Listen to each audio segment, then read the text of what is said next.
headlines. Israel launched an attack to Palestinians.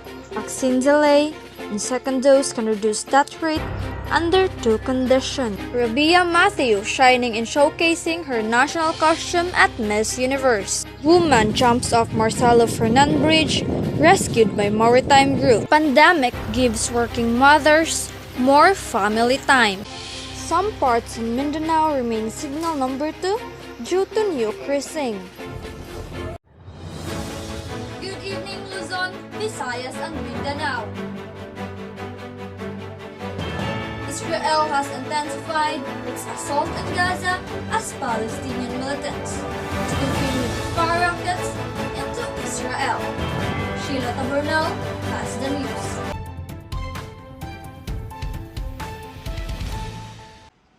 Our international news headlines for today. Israel launched an attack on Palestinians. Jerusalem continues to be in a top boiler's tension and intensified. Israel carried out airstrike on Palestinians' territory after militants of Gaza fired a barrage of rockets at Jerusalem for the first time since 2014. Israel military said on Monday that it had begun striking targets in Hamas-ruled Gaza in response to 150 rockets fired from the side.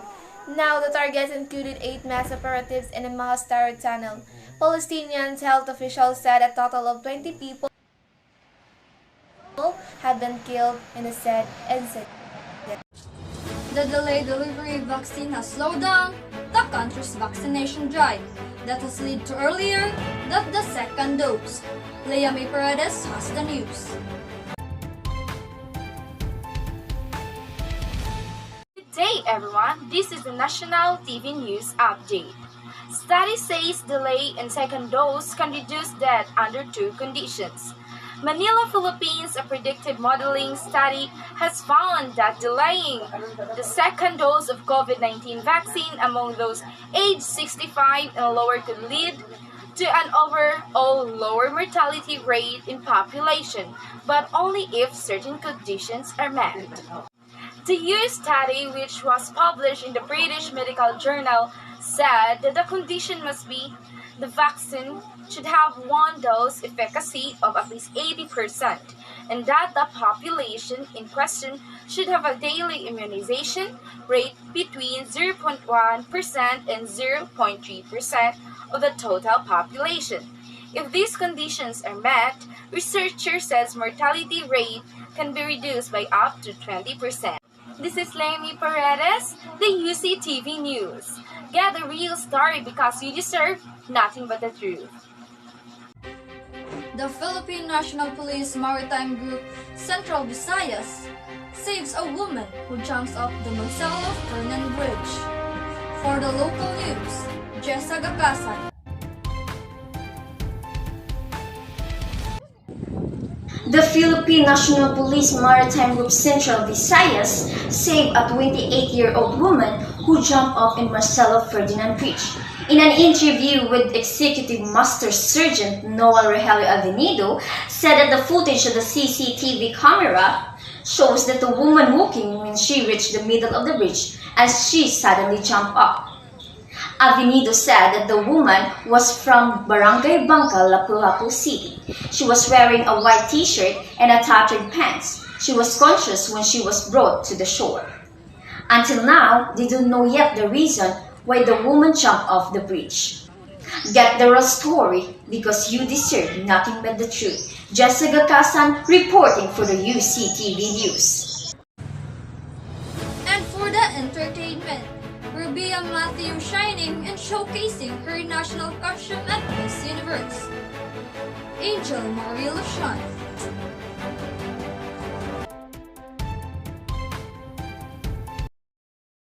Miss Universe Philippines 2020 Rabea Mateo wowed the crowd during the national costume segment of 69th Miss Universe competition on Monday morning, May 14 in Hollywood, Florida.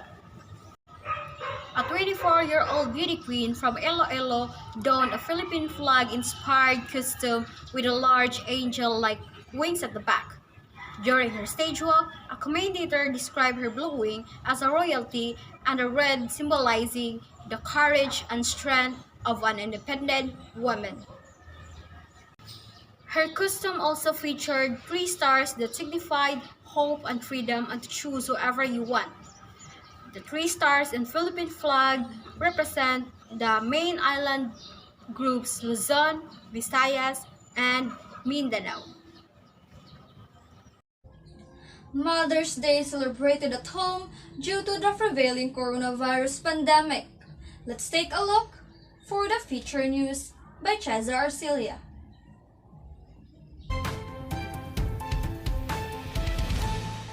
Mother's Day on May 9, 2021 was mostly celebrated at home due to the prevailing coronavirus restriction. Sandy Rato, a public school teacher in Compostela, Davao de Oro, is not complaining, though as time spent with her 3 children is her best coping mechanism, while she cannot physically connect with her friends and other relatives. Gardening is another Rato's option when she gets frustrated with this pandemic situation. She told in an interview that she will rather spend with her energy on the things that will benefit on her and her family as well, and above all, faith on Almighty Father that everything is not in her control but God is in control. Get the real story because you deserve nothing but the truth. Cesar Arcelia, UCTV News. Hello everyone, welcome to the Weather News Update. Some parts in Mindanao remain signal number 2 due to new Christine. The tropical storm Christine maintained its speed as it drifted from the west-northwestward towards the Davao Oriental, Surigao del Sur area. Earlier this afternoon, the epicenter was located 250 km east of Davao del Sur. It rotates west-northwestward at speed of 25 km per hour.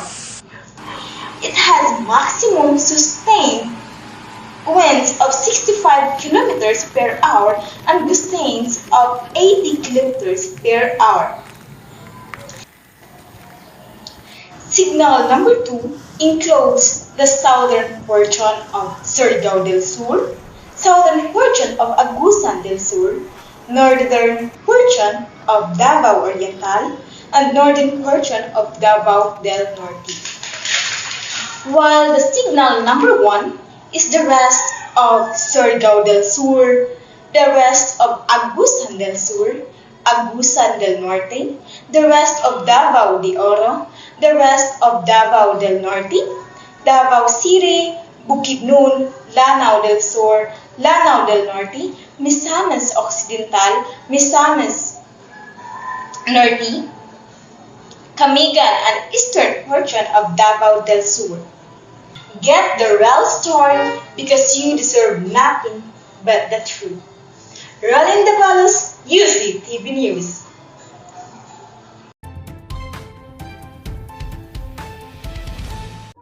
Get the real story because you deserve nothing but the truth. I am Frolani de Lasa and this is UCTV News. Good evening.